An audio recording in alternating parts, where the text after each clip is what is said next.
Welcome to Dia Vic Reyes channel. Yan, magluluto po tayo ng pansit guisado ala Dia Vic Reyes.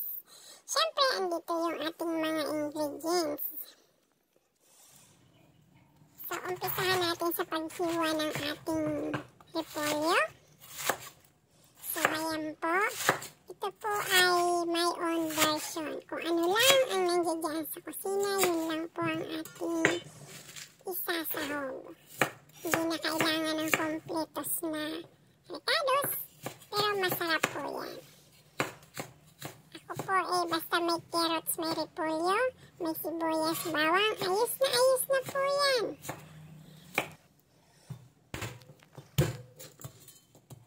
So, madali lang po.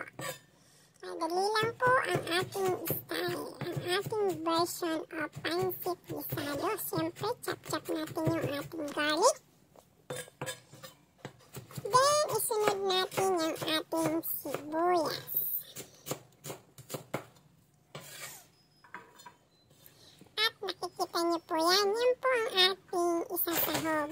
Naglaga po ako ng chicken breast and some pork belly. So, nakikita nyo, may itim kasi nilaga ko siya sa may tuyo na at atis paminta. Timplado na po. Sa paglaga ko po, sinamahan ko rin ng garlic and shallot. So, malasa na po yan. So, nakikita nyo, chicken breast, then some pork. Hihiwain po natin ng maliliit.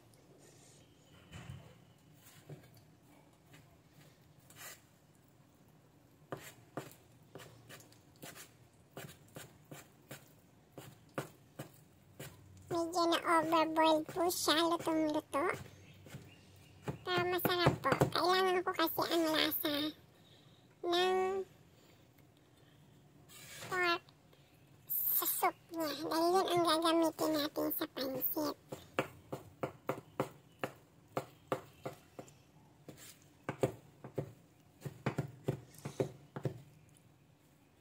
So yan na po. Nahiwa na po natin lahat. At yan po. Gagamitan natin ng 2 supot ng pansit. So, ayan na po ang ating gagawing pansit guisado ala Dia Vic Reyes channel. Siyempre, sa mantika, mainit na mantika, ilagay na natin ang bawang sa shallot. Pagsabayin na natin, hindi na kailangan pang unahin ang isa at huli ang isa. Sabay na! Medyo luto-lutoin natin yung garlic at saka shallot. Mag-brown siya para yung aroma niya ay masarap. Yun po ang nakaka-enhance ng flavor sa tulang. Then, ilagay natin yung ating in-slice at hinihiwang chicken breast and pork belly. Then, medyo buhusan natin ng ating pinagpakuluan kasi medyo siya, nagdikit. So, lagyan muna natin ng paminta. At sinilagang pork ay may paminta na rin yun. So, lagay natin ang carrots.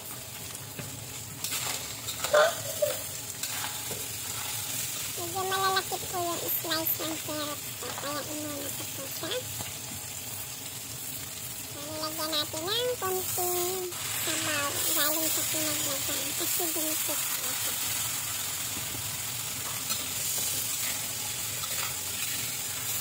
Napakadali po magluto ng pansit. Ayan po si guys. Saka natin isunod ang ating repolyo.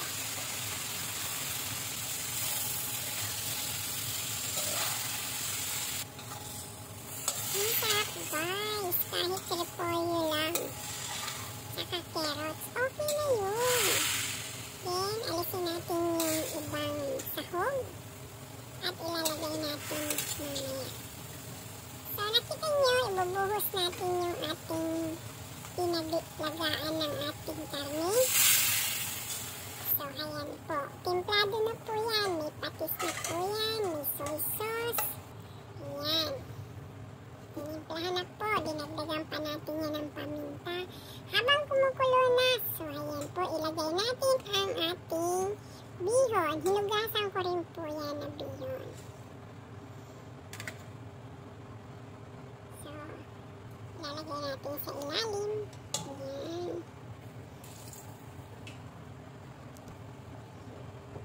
Isok natin para lumambot. Ayan natin tulog. Then, atin pong halo-haloin para maghiwa-hiwalay po sila. Ganyan lang po. Halo-haloin natin ng maayos habang kumukulo yung tubig. So guys, ito na po ang kinalabasan ng ating pansit.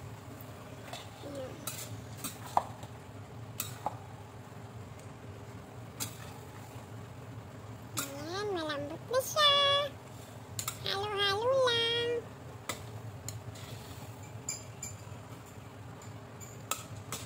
Yan po ang version ko ng pansit gisado. So, luto na po. Inilagay po natin yung ating mga gulay na ginisahan. Yan na po. So, yun lang po guys. Luto na po ang ating pansit gisado. Salamat po sa inyong panonood. Pwede po niyong gayahin